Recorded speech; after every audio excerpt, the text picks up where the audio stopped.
Bueno, buenas tardes. Vamos a empezar ya porque ya prácticamente estáis todos aquí, son las 7, apenas un minuto.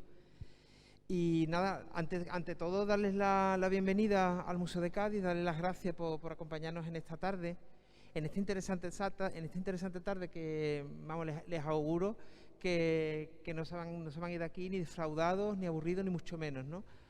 Porque vamos a tener el gran placer de descubrir, ¿no?, a uno de los grandes nombres de este museo, que no lo voy a decir ahora, porque para ello ha venido Laura Triviño Cabrera, la doctora Laura Triviño Cabrera. No voy a resumir su currículum porque es amplio, es bastante amplio, tiene varios doctorados, varias licenciaturas, pero lo más importante es el tiempo que ha dedicado y que sigue dedicando no solamente al conocimiento de las pintoras que hay aquí en el Museo de Cádiz y en otros ámbitos, sino sobre todo el tiempo que dedica a la didáctica, a enseñar cómo podemos hablar de estas pintoras, cómo podemos subrayar el papel que han tenido, cómo podemos transmitir a las nuevas generaciones, a través de los nuevos profesionales de la enseñanza en que ella participa en su formación, en los museos también, ¿no?, a través de las líneas de trabajo que también desarrollan en educación y museos, bueno, y que creo que hoy aquí vemos un ejemplo práctico. Y bueno, en suma, me voy a callar porque entre que no estoy yo muy fino hoy en palabra, pero sobre todo porque no habéis venido a escucharme a mí, sino han venido a escucharla a ella y lo que nos tiene que contar sobre las pintoras y las artistas aquí en el Museo de Cádiz. Muchas gracias.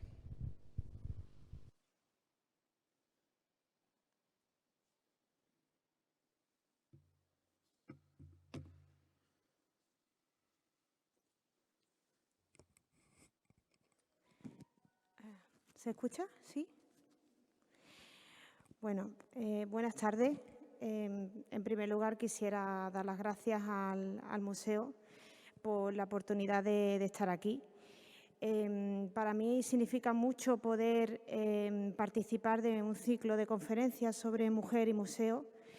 En primer lugar, también porque creo que hay que resaltar poder hacer un ciclo de conferencias de mujer y museo, mujeres y museos, justamente apartado del Día Internacional de la Mujer y del mes de marzo.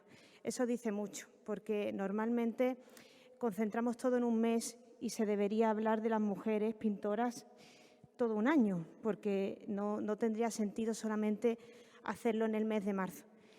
En segundo lugar, para mí es algo muy especial porque, bueno, hace muchísimos años, podemos estar hablando de 2006, yo hice unas prácticas aquí en el museo, las típicas prácticas que hacíamos como estudiantes, y ahí fue cuando, bueno, pues tuve el catálogo de César Pemán y me di cuenta que, bueno, pues que el museo albergaba 4 pintoras gaditanas del siglo XIX. No había conocido esas pintoras. No la había conocido ni en el colegio, ni en el instituto, ni en la universidad. No las conocía. Y fue a través de un catálogo cuando dije, pero si hay mujeres pintoras aquí en Cádiz, si hay mujeres aquí en el museo. Eso fue un punto de partida que ya nunca ha vuelto atrás. Es decir, toda mi trayectoria está ligada a estas pintoras. Y ya no puedo concebir una vida sin seguir dando visibilidad a las mujeres artistas. Por tanto, esto no es una conferencia más, para mí es la conferencia, porque siempre he sentido que realmente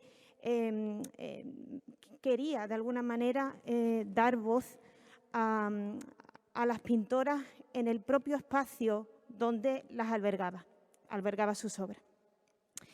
Bueno, este es el título de la ponencia que ha propuesto el museo, con el que, por supuesto, estoy de acuerdo, la estela de pintoras y artistas en el Museo de Cádiz y el arte de la provincia, pero me van a permitir ustedes que haga esta ponencia de otra manera, no de una forma habitual de muchas fechas, datos y cronologías. Yo voy a intentar, en este rato que tenemos para compartir, en este espacio compartido, les voy a invitar a a reflexionar sobre una serie de cuestiones que creo que son interesantes e importantes para comprender nuestro mundo y comprender también estos espacios de cultura, los museos, y sobre todo para comprender a las mujeres del siglo XIX que quisieron ser pintoras. Bueno, si yo ahora mismo, por ejemplo, les dijera que esta mañana, cuando el Museo de Cádiz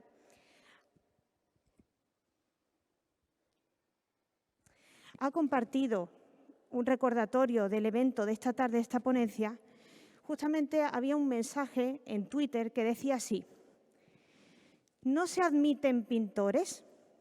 Comprendo que en un deporte de fuerza se las diferencie, pero un pincel en la mano, lo mismo lo mueve un hombre que una mujer. Esto es un mensaje que alguien ha escrito en Twitter para contestar a que el Museo de Cádiz programaba esta ponencia. Y yo voy a intentar responder a esto. No se admite pintores, pero un pincel en la mano, lo mismo lo mueve un hombre o una mujer. Pues bien, yo le presento este cuadro y les pregunto, ¿quién es? ¿Alguien la conoce? Victoria Martín. ¿Y ella es? Gaditana y algo más. Se casó 2 veces, hemos dicho es gaditana, Victoria Martín, se casó 2 veces, ¿algo más?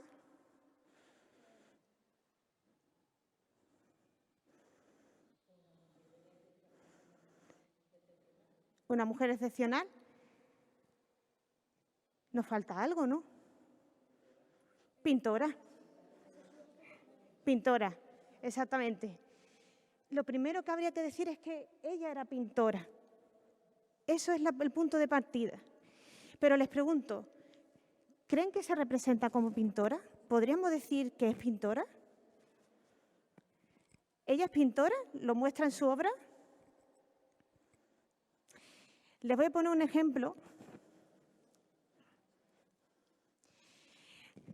Es decir, Victoria Martín, si yo trajera a estudiantes, que he traído estudiantes, o si algún público viniera que no conociera nada sobre el museo ni nada sobre las pintoras, podría entender que es un retrato de una mujer, de un retrato muy bonito, de una mujer del neoclasicismo, pues tipo como tenemos ejemplos en Francia, ¿no? Pero la cuestión es la siguiente, ¿alguien se detendría y pensaría que es un autorretrato? Lo he probado muchas veces y estudiantes que no saben de antemano quién es, dicen automáticamente es un retrato de una mujer. Pero realmente no es un retrato de una mujer, es un autorretrato de una pintora. Y he aquí la gran diferencia. Una diferencia muy importante, no es una simple anécdota. Pero vamos más allá, ¿no? Este cuadro pues, lo tienen aquí en el museo, es el autorretrato de la pintora Victoria Martín, una pintora neoclásica. Pero fíjense, ¿reconocen este cuadro? ¿Quién diría que es? ¿Quién es? ¿Quién podría ser? Un pintor. ¿Por qué usted ha detectado que era un pintor? Porque tiene todos los instrumentos que podríamos decir que es un pintor, ¿verdad? Sin embargo, en Victoria Martín no lo hemos visto. Pero vamos un poco más allá. Aquí estamos teniendo una pintora, Victoria Martín, que era discípula de Manuel Montano, del pintor Manuel Montano. Entonces, fíjense ustedes lo que pasa. Es una pintora que se autorretrata, que no quiere autorretratarse como pintora. No sabemos sus motivos, aunque sí que voy a ir explicando por qué puede ocurrir esto. Pero su maestro es un maestro que sí se autorretrata como pintor. Bien, vamos un poquito más allá. Esto siempre ha estado. Aquí tengo un ejemplo de Mary Cassatt. Mary Cassatt es una pintora muy reconocida en Francia, es una pintora impresionista y ella era discípula de Edgar Degas. Otra vez tenemos lo mismo. Un pintor que se reconoce con el pincel y su discípula no lo hace. Entonces, la identidad del artista o del artista es fundamental, es básico. Es decir, cuando ahora está tan de moda los selfies, que siempre nos ponemos con la foto, estamos reflejando quiénes somos. Y que alguien en aquella época no reflejara quién era, dice mucho de la época y de los problemas o obstáculos que tuvo para reconocerse. No se reconoció Victoria Martín en nuestro Cádiz del siglo XIX, pero tampoco se reconocía Mary Casas en Francia en el siglo XIX. Vamos un poquito más.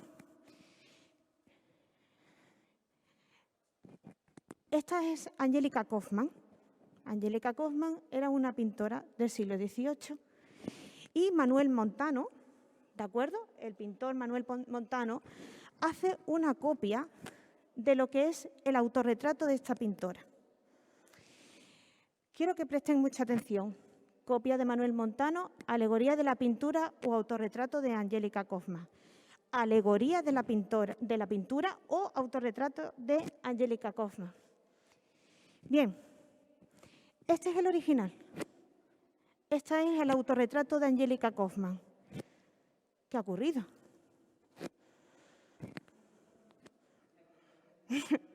Exactamente. Cuando ha hecho la copia, se ha encargado de que no hubiera ningún atisbo de que era pintora. ¿Vale? Bien, pero es que hay otra cosa más. Fíjense, alegoría de la pintura o autorretrato de Angélica Kauffmann. ¿Por qué? Porque ella tenía que decir que ella misma era una alegoría. Una sencilla razón, volvemos otra vez lo mismo. Angélica Kauffmann se atrevió a decir que era pintora, pero no podía decir que era pintora y entonces decía que era una alegoría de la pintura. Entonces, es una situación bastante compleja cuando nos aproximamos a las mujeres pintoras, porque tuvieron que luchar por identificarse y en esa identificación se suprimieron. Decidieron no aparecer o si aparecían intentaban tener una serie de estrategias para que nadie les pudiera decir pero ¿a dónde vas, no? Es decir, tú no puedes representarte como pintora. Aquí tienen la comparación. Aquí tienen otra alegoría, es decir, ella continuamente se quería representar, quería decir soy pintora, pero tenía que seguir con esto. Ella estaba entre la alegoría de la música, alegoría de la pintura. Bueno, quiero leerles una frase. Al estudiar la historia, vemos que con el tiempo se desvanecen los detalles, sobresaliendo únicamente los hechos importantes, que solo entonces toman la significación que les corresponde de la que carecían en la época en que acaecieron. Es decir, que la historia va pasando y al final van quedando los hechos importantes. Esta frase fue pronunciada por la pintora alejandrina de Gesley-Shaw, conocida aquí en el museo como Madame Anselma. Ella escribió esto en Recuerdos de Cádiz y Puerto Real. Recuerdos de Cádiz y Puerto Real es una autobiografía, pero fíjense que ella no quiso reconocerse como escritora y entonces utilizó el seudónimo fulana de tal. Es decir, un seudónimo para reconocerse como escritora. No podía aparecer como escritora. Bien, en esta llega a decir que la historia van sobresaliendo los acontecimientos importantes. Pero tengo que decirle a la pintora Anselma que no es así. Ella en su época fue brillante, una pintora reconocida en el panorama artístico español, gaditano y francés. Y el tiempo se encargó de olvidarla. Aquí tienen dos explicaciones o dos planteamientos de dos personas, dos especialistas historiadores del arte muy relevantes que paso a leer. El primero dice: sorprende el protagonismo de la pintora gaditana Anselma dentro de la saga de pintores españoles presente en el Salón de los Campos Elíseos, sobre todo si se tiene en cuenta el escaso papel que se le otorga a nuestros estudios del siglo XIX. Esto es de 1993. Pero Antonio de Lavanda y Vargas, en 1983, llega a decir: cúmplense en este ya casi finalizado año 1994 los 200 del nacimiento en Cádiz de la insigne pintora gaditana Victoria Martín Barié, sin que, por desgracia, la ciudad que la vio nacer, vivir, pintar y morir haya memorado, que yo sepa, tan singular efeméride. A lo que creo estaba obligada, dado el importante papel que desempeñó en su contexto cultural durante la pasada centuria. Es decir, estamos viendo dos pintoras distintas gaditanas, Victoria Martín y Alejandrina de Guest-Leishaw, que les ocurre lo mismo, fueron olvidadas, aun teniendo un reconocimiento y un prestigio en su época. La pintora Anselma es una pintora que le tengo un especial cariño porque, bueno, hice mi tesis doctoral sobre su vida y obra y entonces, bueno, pude recopilar, reconstruir cómo fue su vida. No fue una tarea fácil, pero para que ustedes se hagan una idea de la importancia que tuvo esta pintora para su época. Cuando ella murió en 1907, al año siguiente, se publicaron 2 biografías. Es decir, que para una pintora haya 2 biografías tras su fallecimiento era algo impensable. Es decir, ya tenía que ser bastante relevante. Aquí tenemos la biografía de Pedro Mayoral en 1908, que la titula doña Alejandrina Gessler, Madame Anselma Lacroix, su biografía y sus obras. Y aquí tenemos biografía artística de Anselma, 1861-1905. Bueno, es curioso, aquí tenemos Pedro Mayoral, pero en este lado tenemos una biografía artística firmada bajo el seudónimo de C.M. Otra vez un seudónimo, por tanto, estamos refiriendo a una mujer que hace la biografía de otra mujer. Y bueno, las investigaciones que me llevaron a pensar que pudiera ser una sobrina. Pero bueno, el caso es que continuamos, ¿no? Es decir, Anselma tiene que poner un seudónimo como fulana de tal y su sobrina, si quiere hacer una biografía suya, también tiene que aparecer bajo un seudónimo, bajo C.M. Y sin embargo, Pedro Mayoral, pues no hay ningún problema, aparece en la portada pues con esta biografía. El Diario de Cádiz también le dedicó, tras su fallecimiento, pues un recordatorio, una pequeña reseña sobre quién era la pintora Anselma. Ella murió el 14 de enero de 1907 y, bueno, pues aquí tienen también una imagen de, bueno, pues que fue una gaditana ilustre, efectivamente. Bien, pero ¿por qué pasa esto? ¿Por qué hay tantos problemas con las pintoras? La percepción de la gente es muy dispar. Hay gente que dice que no hay pintoras, hay gente que dice que las obras de mujeres no tienen tanta relevancia, que las obras de los hombres son de mayor calidad, que tienen nombres muy raros, ¿no? Es decir, si vemos, por ejemplo, Sofoní Vanguisola, qué nombre más raro. Si decimos Theotokopoulos el Greco, no lo es. Entonces, bueno, incluso se critican los nombres de las pintoras. Y, por otra parte, no existen las mujeres genios. Todo esto está como sobrevolando, pero vamos a ir explicando poco a poco el sentido de todo esto. Para empezar, las biografías de las pintoras gaditanas y de cualquier pintora no se pueden desarrollar de una manera como lo haríamos con los pintores. Por una sencilla razón, por lo que les he estado planteando. Es decir, la situación de las mujeres era muy complicada. Las mujeres no podían acceder a la pintura, a la educación artística, no podían autorrepresentarse como pintoras. Todas estas situaciones se daban por hecho por vivir en un mundo que condiciona, que nos divide, es decir, en un mundo que responde a un sistema patriarcal en el que los hombres tienen acceso, y tienen acceso a lo público, y tienen acceso al arte, y las mujeres no. Entonces, para ello, cuando procedí a empezar a investigar las mujeres pintoras, fue fundamental esto que tienen ustedes ahí, la teoría del arte feminista. Esto no es ninguna tontería. Cuando se habla de feminismo sí, feminismo no. Esto es investigación científica. Es decir, estos son años de estudio. El aplicar esta perspectiva. Es decir, es algo muy riguroso y muy complejo que voy a intentar explicarles en este tiempo que tenemos. Bien, Cuando llegué al museo, como les decía, como estudiante de práctica, en el catálogo de César Pemán aparecen 4 pintoras: Victoria Martín, Ana Gertrudis de Urrutia, que es esta que tienen ustedes aquí, Ana Gertrudis de Urrutia y Urmeneta, Emilia Enrile y Flores y Alejandrina de Gerlitschau. De Emilia Enrile no tengo ningún tipo de retrato, autorretrato, por eso no aparece. Bien, entonces, siguiendo con esto, ¿cómo abordar esta biografía? Pues, como decía Estrella de Diego, se trataba de rescatar las fuentes relacionadas con mujeres a lo largo del último tercio del siglo XIX, teniendo siempre en mente una metodología feminista que no era entonces sino una revisión crítica de la historia. Recuperar, pues, las historias y las ausencias.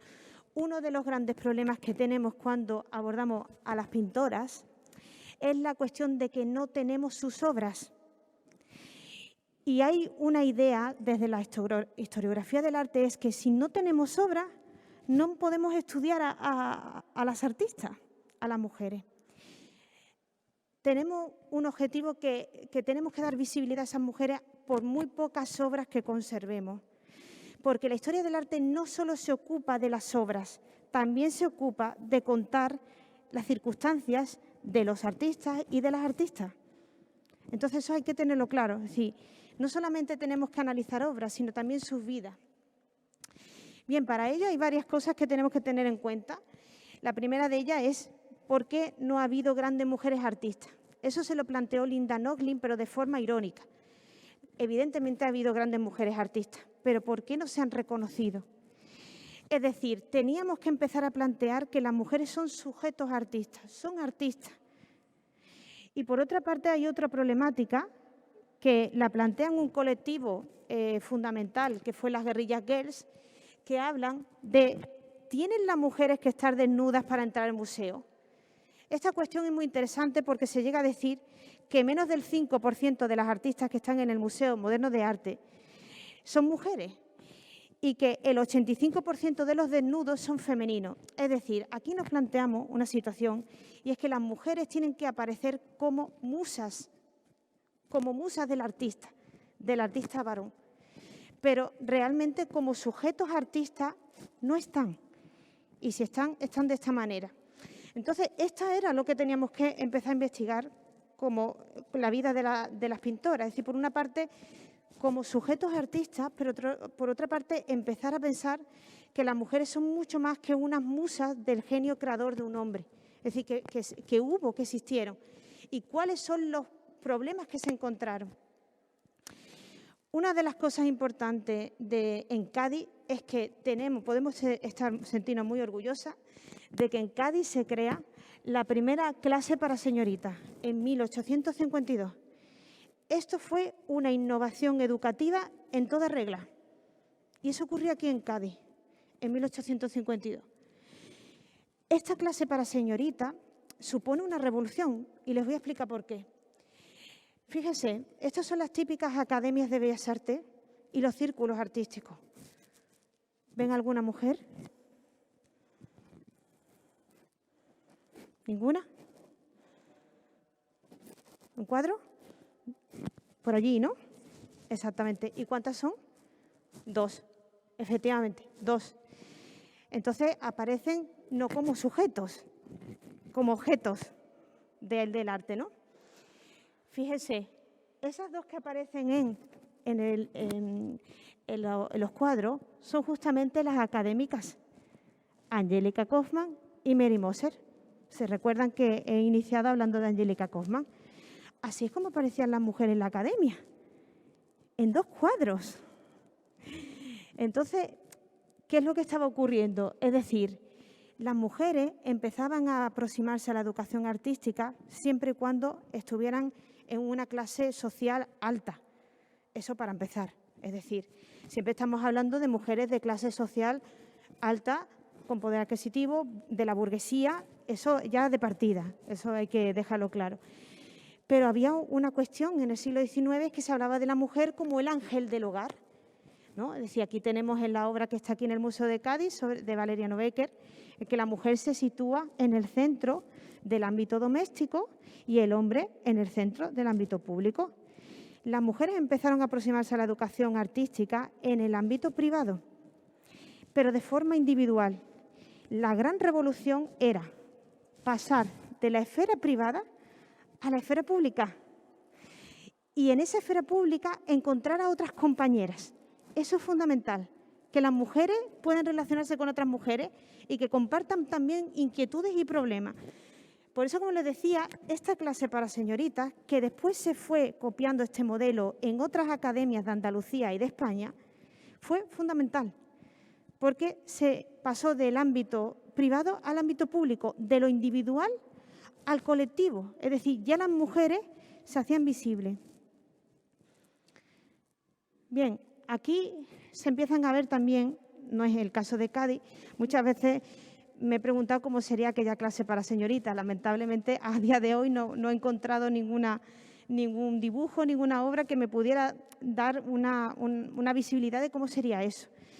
Pero recurro a Francia, ¿no? Es decir, recurro a las academias. Esta es una obra de Mary Basquites que, de alguna manera, lo que hace es pintar esa academia de mujeres. Es decir, las mujeres ya empiezan a romper ese espacio privado donde son artistas o se aproximan como señoras de afición, porque así es como se la conocía, y ya dan un pasito más a un espacio público donde hay una educación artística y donde comparten con otras compañeras.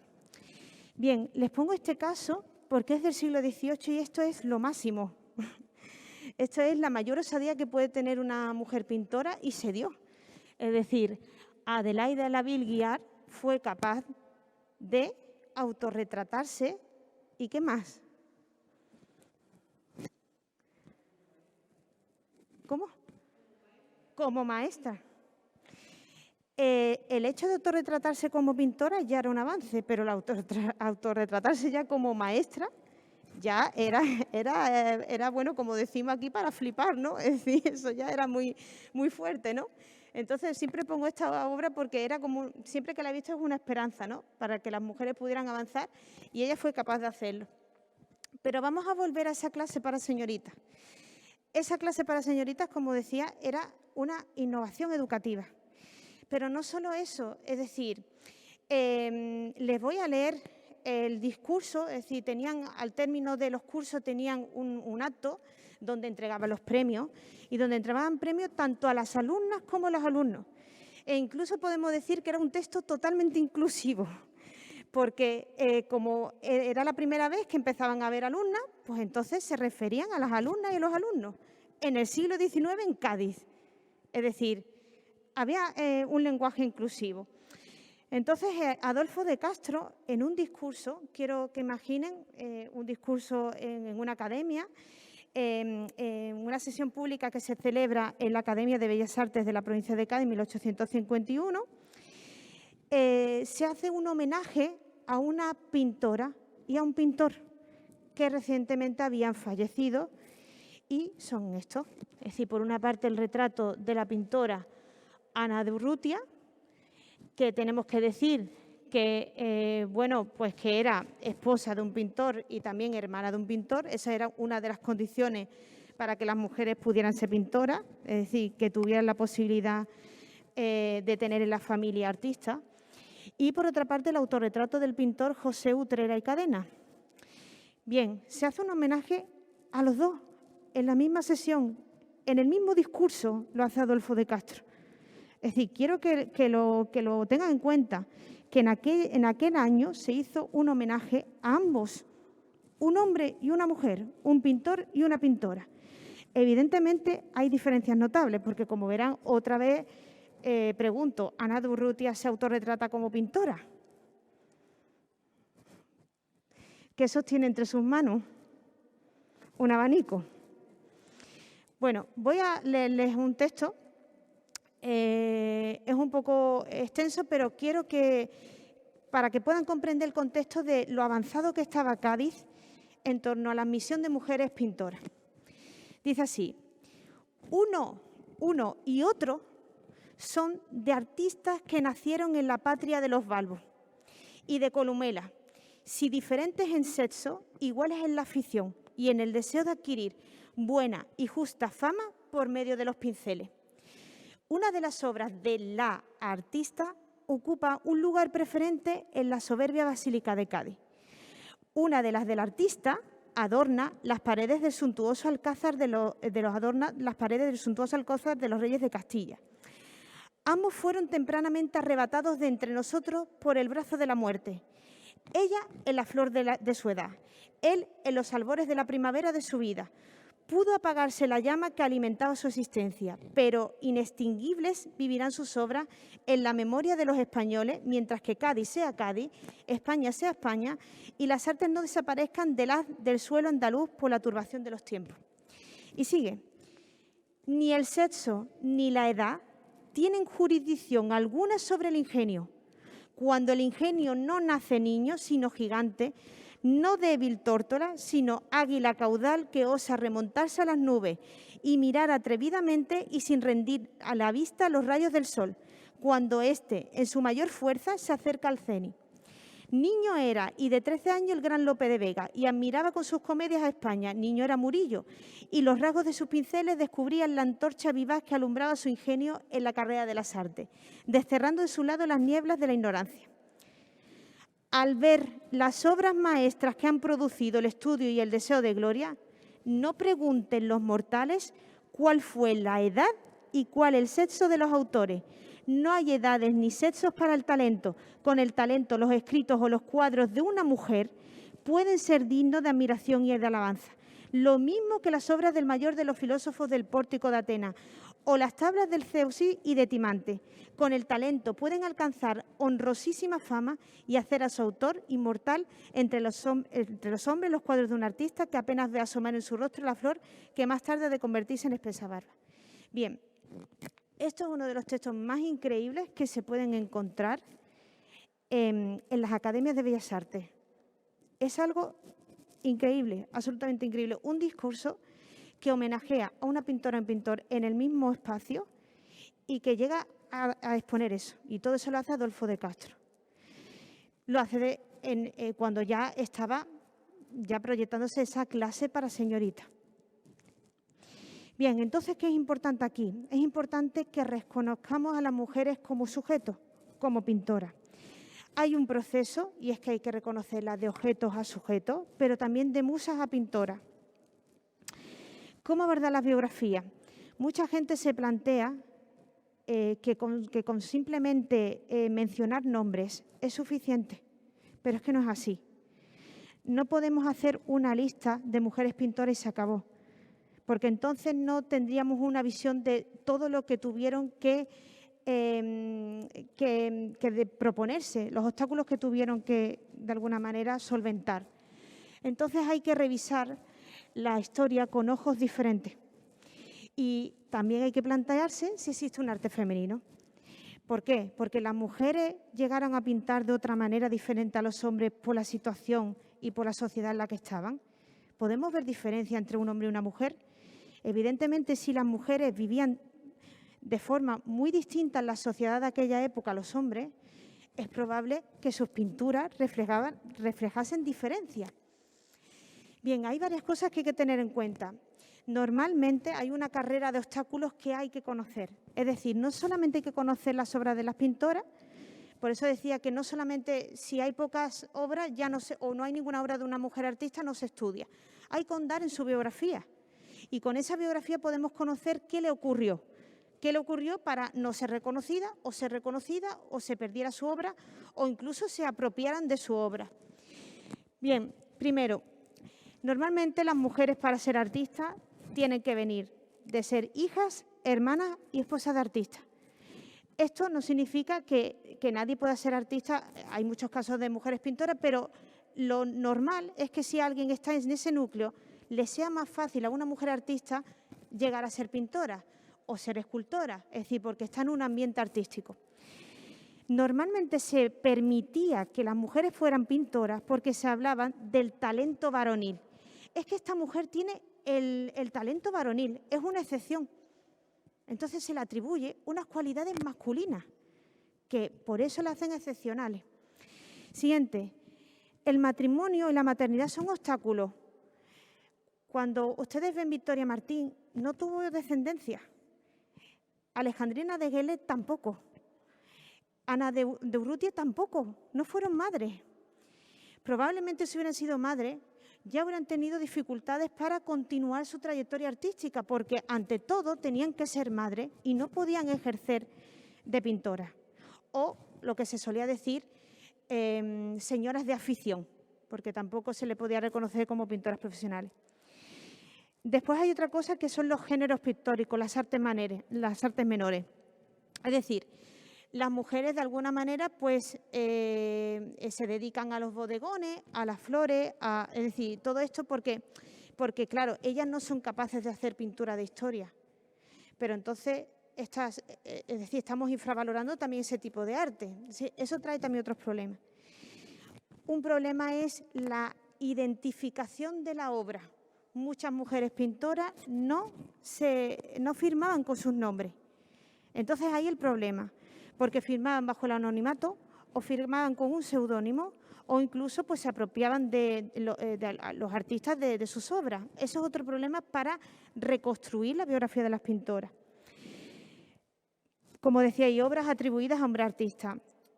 La cuestión que les decía antes, pintar como una mujer, pintar como un hombre, están los roles estereotipos y también los problemas de autorretrato que ya les he ido comentando. Entonces, hay una situación que es que las investigadoras, como dice Estrella de Diego, deben de este modo confrontar ya en esos años un problema completamente nuevo o inusual. Debían aprender a moverse dentro de una historia del arte sin objetos o con escasos objetos, no solo en su pura fisicidad, pocas obras conservadas, sino hasta a través de noticias en documentos. Debían además aprender a apreciar las obras existentes de un modo distinto al habitual basado en el parámetro de la calidad.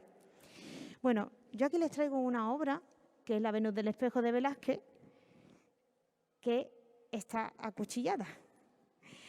Bueno, esto que pueden ver aquí fue un conflicto que se generó porque las sufragistas entraron en el museo y llegaron a decir que ya estaba bien de que las mujeres aparecieran en los museos como objetos, como musas y desnudas, porque la representación cultural, es decir, la representación artística de una sociedad hace que perdure, es decir, nos enseñan las imágenes, y si las imágenes que nos llegan a las personas son continuamente que las mujeres en los museos son musas, están desnudas, al final se proyecta que las mujeres tenemos que seguir esos roles. Entonces, esto fue de tal manera para que ustedes vean que al final lo artístico, lo cultural, también es político, porque se están proyectando una imagen de la mujer que de alguna manera también influye en cada una de nosotras. Si nosotras no tenemos unos modelos alternativos, seguiremos pensando que cuando tengamos que hacer un autorretrato como pintora hay que aparecer como una bella mujer y no como pintora profesional. Es decir, es importantísimo este tipo de cuestiones. Les traigo también otro ejemplo, porque hablando de Victoria Martí, que es una pintora neoclásica, ella es un retrato que hizo una pintora, Marie-Denise Villet, y fíjese la crueldad del sistema. Esta pintura pensaron que era de Jean-Louis David, del gran Jean-Louis David. Bueno, pues el pintor del Juramento de los Horacios, de Napoleón, cuando descubrieron que estaba detrás una mujer, no quisieron saber nada de este cuadro. No quisieron saber nada del cuadro. Entonces, esas son algunas de las situaciones que tenemos. Les invito a reflexionar sobre esto. Esta obra es una obra que está en el Museo de Cádiz, Eros y Psique, y es de Victoria Martín. Les dejo unos segundos para mirar atentamente el cuadro. Evidentemente, bueno, pues está Eros tumbado, Psique.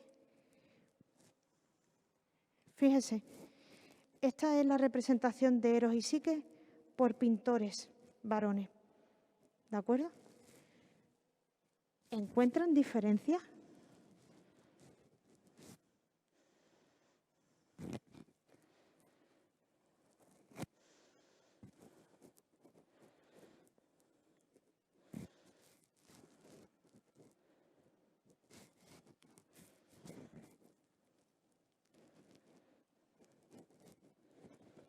¿Cuál?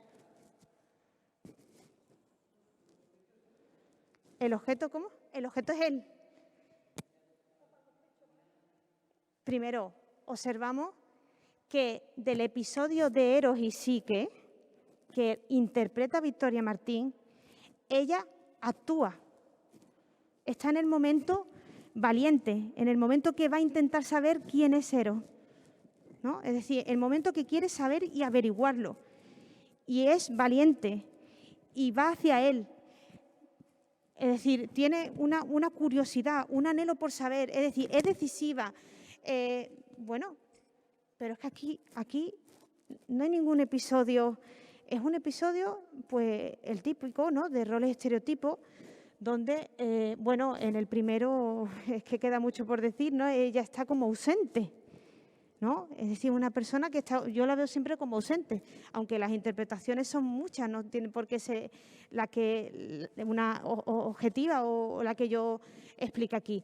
Pero la interpretación que se hace de Eros y Psique por parte de los pintores responde a lo que ven en la sociedad, roles y estereotipos de género en la que la mujer se deja llevar por el hombre, es un sujeto pasivo y se deja llevar, y él toma las riendas, e incluso ella no tiene ni capacidad racional, porque bueno, en este sentido está como ausente. Sin embargo, Victoria Martín hace una interpretación totalmente distinta. La coloca a ella como el sujeto protagonista del episodio y la convierte en decidida y con un papel activo. Entonces, ¿por qué digo esto? Porque yo podría hacer ahora mismo aquí una interpretación desde el punto de vista de neoclasicismo, pero la historia del arte tiene que ir más allá y conocer los motivos por los que ocurre esto. Y uno de los motivos es que, añadiendo lo que es las líneas de la teoría del arte feminista, nos lleva a que probablemente Victoria Martín estuviera diciendo algo más de lo que representa. Bien, ahora voy a explicar una serie de cuestiones a través de la pintora Alejandrina de Gerlichau y voy a explicar por qué yo le llamo así. De la pintora, tal como se conoce en el museo, se le llama Madame Anselma. Pero la pintora se llama Anselma Alejandrina de Gerlichau, Madame Anselma, Madame Lacroix. Bien, aquí tienen el retrato de la pintora Anselma.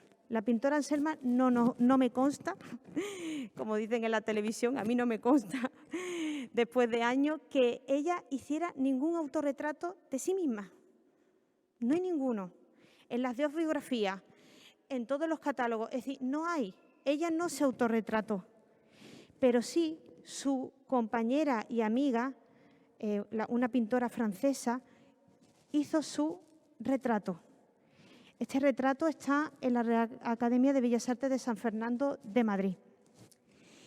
Y en el caso que tienen aquí, es una copia que no le salió muy bien, creo yo, es una copia del retrato de la pintora de César Álvarez Dumont que se conserva en este museo. ¿De acuerdo? Entonces, bueno, como veis, pese a todos los años que vivió la pintora Alejandrina de Gerlichau en Francia, pues ella decidió plantarse así. Y ahora hablaré un poco de la pintora ante su amiga y que la retratara de esta manera. Esta era su amiga.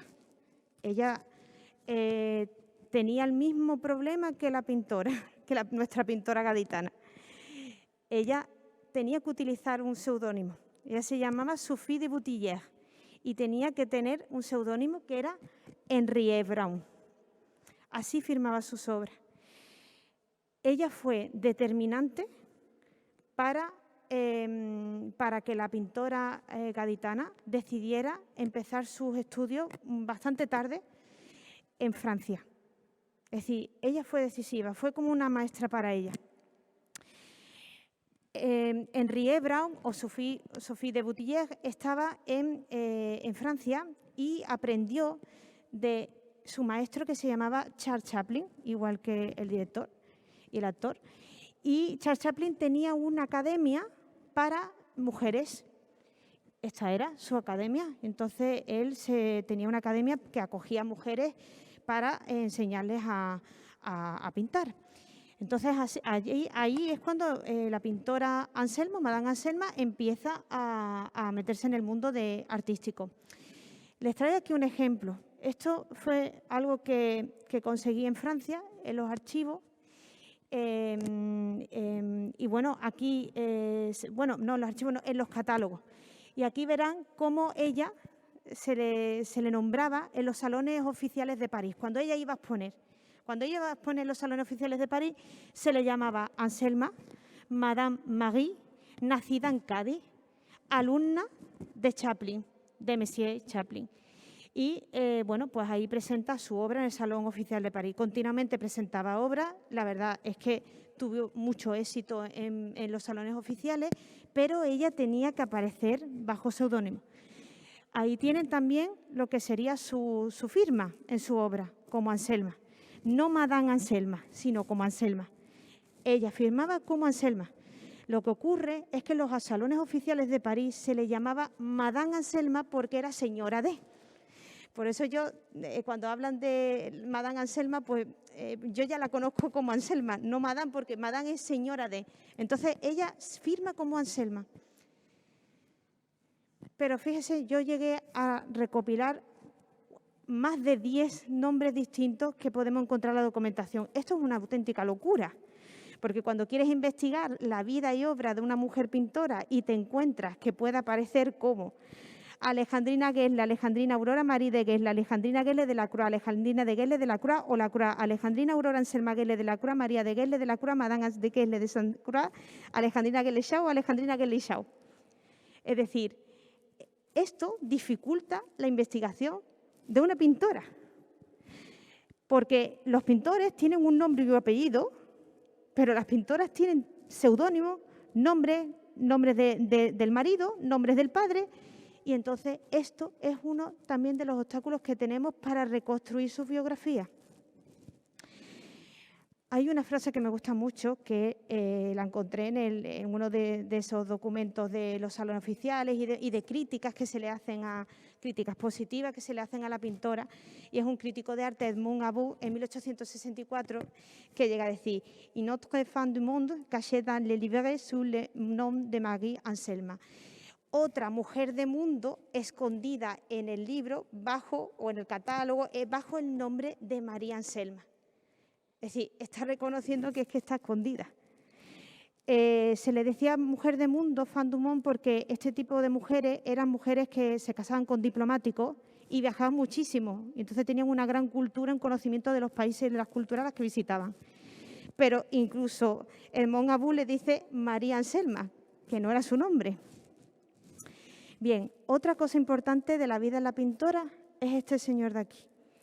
Este señor es su marido. Y Anselma, o la pintora Alejandrina Guesle Chau, llegó a hacer su retrato. E incluso se expuso en el Salón Oficial de París. Esto era algo ya increíble, que una mujer pintara a su esposo. Y era un diplomático francés, Carlos Lacroix, muy reconocido. Esta era su madre. Y aquí tenemos una de sus obras fundamentales, que es Juno, y además un desnudo, que era muy difícil que las mujeres pintaran desnudo, que se encuentra en el Ateneo de Madrid. Esta creemos por otras investigadoras y demás que puede ser ella, que puede ser la pintora Anselma fotografiada en París. Bien, hay otro tema importante que les decía en torno a analizar la pintura. Una de las corrientes artísticas que la pintora Anselma cultivó fue el orientalismo, porque también hacía muchos viajes y entre ellos viajó también a Tánger con su marido. Bueno, fíjese, estas son dos obras de Gérôme, que es un pintor muy reconocido de la época en Francia, y les quiero hacer una pregunta. ¿Qué es lo que está ahí representado? Un harén, exactamente, un harén, ¿no? Lo reconocemos perfectamente, ¿no? ¿Y aquí? ¿Esto es un harén? No, ¿verdad? Voy a dar la clave. Esta obra fue realizada por Henriette Braun, Sophie de Boutillier, la amiga de Anselma. Y esta obra es de Anselma, Nacimiento en Tánger. Bueno, pues los dos son harén. O sea, representa un harén. Lo que pasa es que representa un harén desde la visión de una mujer que accede realmente. Porque si ven aquí, tampoco me creo yo que en el harén fueran tan blancas. Entonces, es un acceso real, es una visión desde las mujeres pintoras de un harén. Entonces, por eso les decía que esto es mucho más complejo de lo que uno puede pensar, reconstruir toda esta vida y obra de las mujeres pintoras. Bueno, pues estas son sus obras respectivas. Y bueno, esta es la Adoración de la Cruz, que obtuvo una medalla de oro en la exposición regional. Con este cuadro quiero decir que era importante que las mujeres pintoras siempre tuvieran la temática religiosa.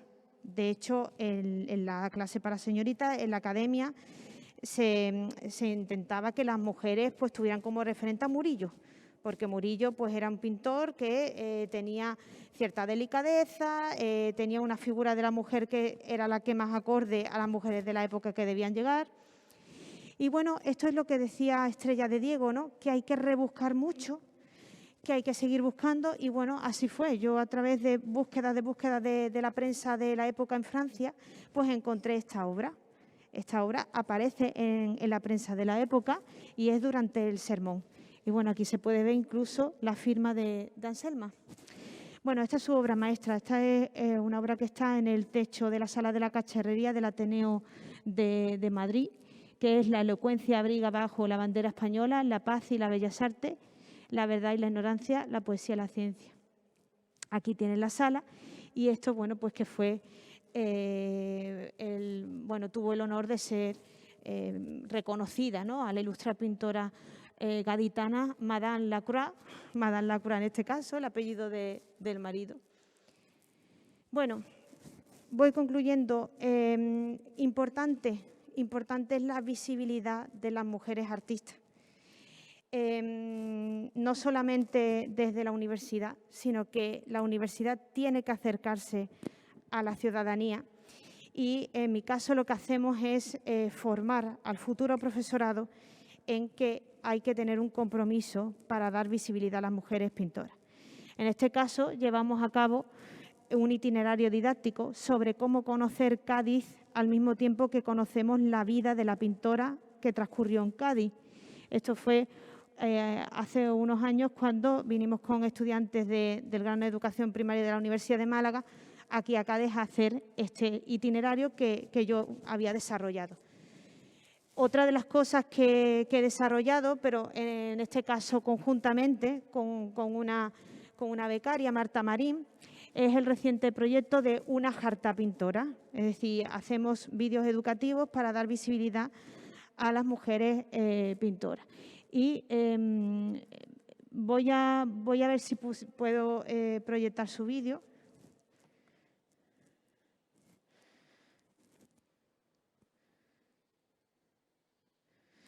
Esto se trata de un vídeo que hicimos Marta Marín y yo para dar visibilidad a la pintora Anselma de una forma más entretenida, es decir, más cercana a todo tipo de público y tanto a niños y niñas y a estudiantes de secundaria. Es decir, es un vídeo que está preparado para cualquier público.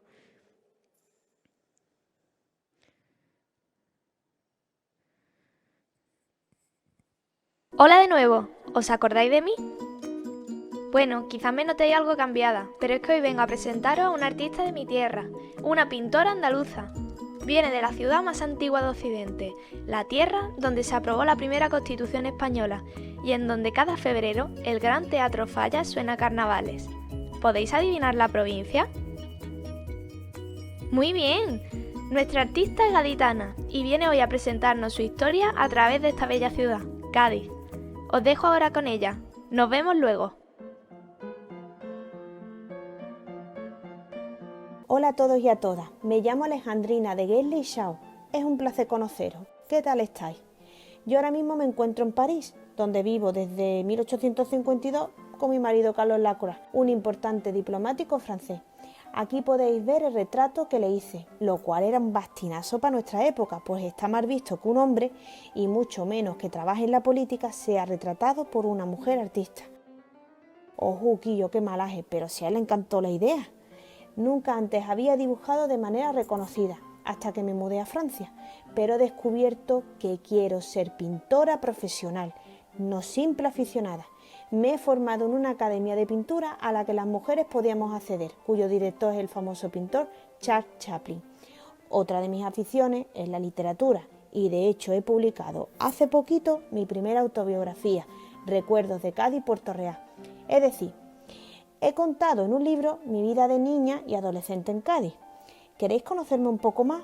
Agarraos fuerte, vámonos que nos vamos para Cádiz. Yo nací el 22 de abril de 1831 en Cádiz y hasta los 20 años viví con mon père, ma mère, la costumbre de hablar francés todo el tiempo aquí. Pues como decía, vivía con mi padre, mi madre, mis hermanas y hermanos y mi abuela en la casa Palacio de las Cuatro Torres, cerca de la Plaza España, porque en aquel entonces mi padre era consejero de Estado y cónsul general de Rusia del zar Alejandro I y trabajaba allí. Cuando era pequeña me gustaba mucho ir a ver el famoso teatro de títeres de la tía Norica, que pechá reí, del que por cierto todavía se conservan algunos de sus personajes en el Museo de Cádiz, donde tengo expuesta una de mis obras, La Adoración de la Cruz, por la que me concedieron la medalla de oro en la exposición regional celebrada en Cádiz de 1879. Esta obra fue un pelotazo del costumbrismo. Allí también podéis encontrar la copia que César Álvarez hizo de mi propio retrato. Sí, el que estáis viendo ahora, que originalmente hizo mi mejor amiga, Sophie Boutillier, una grandísima pintora francesa. Al convertirme en adolescente, comencé a visitar mucho el Teatro de Cádiz, llamado el Principal, aunque si visitáis ahora mi ciudad veréis que el teatro más importante es el Gran Teatro Falla, donde cada febrero podéis disfrutar de los mejores carnavales del mundo. Sí, ¿no lo oís? Sí, suena. Pa, para, pa. Es que Cádiz es un bastinazo. Parte de mis creaciones se inspiran en distintos rincones de mi ciudad natal, de la vida cotidiana, porque adoro mi tierra y aunque vivo en París, siempre he llevado Cádiz en mi corazón. Verán estas amistades y compatriotas que a la que nació allí en el Cádiz de nuestra España no se le ha olvidado nada de lo de por allá. Firmaba mis cuadros con un seudónimo, es decir, con otro nombre diferente al mío, el de Anselma, porque como he dicho antes, la gente no miraba con tan buenos ojos mi trabajo como pintora. En fin, tiene WhatsApp, que no WhatsApp, que es lo que tenéis ahora. Me pasaba lo mismo que a mi mejor amiga Sophie, que firmaba como Henriette Brown. Además, mi autobiografía también tuve que firmarla con otro nombre diferente, fulana de tal. ¡Qué gracia! Hoy en día podéis encontrar mis obras en la Real Academia de Bellas Artes de San Fernando, concretamente El Nacimiento en Tánger, o en el Ateneo de Madrid, donde se encuentra la que posiblemente sea mi obra maestra, que podéis ver en el techo de la Sala de la Cacharrería, y se titula La elocuencia amparando bajo la bandera de España a la paz y las bellas artes. Tras esta obra fui nombrada primera académica de Bellas Artes de Madrid de San Fernando, toma ya, aunque también me nombraron académica supernumeraria por la Academia de Bellas Artes de Cádiz. Pues al final morí un 14 de enero de 1907 en París y el Diario de Cádiz fue muy amable, la verdad, en escribir una reseña sobre mi trayectoria vital y artística como pintora. Espero que os haya gustado mi obra y es que somos unas hartas pintoras. Y esto es todo por hoy. Espero que os haya gustado este breve viaje al pasado.